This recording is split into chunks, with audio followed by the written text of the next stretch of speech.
মুহূর্তে রয়েছি একটি চামড়া শিল্প কারখানার ভিতরে এবং আমরা যদি দেখি যে কোরবানির ঈদের যে লবণ মাখানোর যে চামড়া,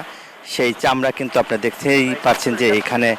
যারা কাটিং করছে, কাটিং করার পরে এই চামড়াগুলো কিন্তু আবার বুলুয়া করবে এবং বুলুয়ার জন্য কিন্তু আপনারা দেখছেন যে কারখানাগুলোতে নিচ্ছেন এবং এখানকার যে লেস এবং কানের যে অংশ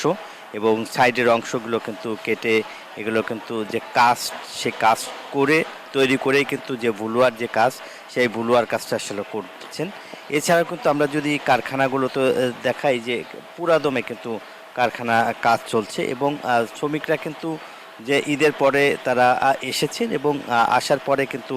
যে কারখানার যে কার্যক্রম সেটি কিন্তু আসলে শুরু করেছেন এবং এখন পর্যন্ত আমরা যতটুকু জেনেছি যে প্রায় 8.5 লাখেরও বেশি চামড়া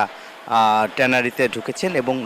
লবণ মাখানোর যে চামড়া, সেই চামড়া কিন্তু আসতে শুরু করেছে কারখানাগুলোতে এবং ট্রাকে ট্রাকে কিন্তু যে চামড়াগুলি সেগুলো কিন্তু আসতে শুরু করেছে এবং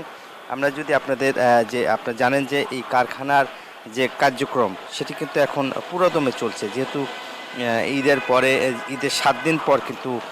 কাঁচা চামড়াগুলো কিন্তু ঢাকার বাইরে এবং ঢাকার যে আশেপাশে যেসব চামড়া রয়েছে সেগুলো কিন্তু যেগুলো সংগ্রহ করা হয়েছিল সেগুলো কিন্তু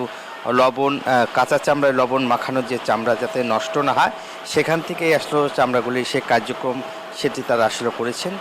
এবং এখন কিন্তু ধীরে ধীরে যে প্রক্রিয়া করার জন্য যে চামড়াগুলি সেগুলো মূলত কারখানাগুলোতে কিন্তু আসতেছে এবং আমরা যদি দেখাই যে কারখানার শ্রমিকরা কিন্তু সেখানে কাজ করছেন এবং যেহেতু লবণ মাখানোর পর যে ট্যানারিগুলো কিন্তু ওয়েট ব্লু এবং কাস্ট, সেই চামড়া তৈরির যে কার্যক্রম সেটা কিন্তু এখন আমরা দেখছি যে সেই কাজটি আসলে তারা করছেন। এরই মধ্যে কিন্তু যে সব ধরনের যে কার্যক্রম, যে চামড়া তৈরি করতে এবং প্রস্তুত করতে যা যা দরকার তাই তারা আসলে করছেন। এই ছিল আমার কাছে চামড়া শিল্প ট্যানারির সর্বশেষ অঙ্কুর। নাজমুল, আপনাকে ধন্যবাদ।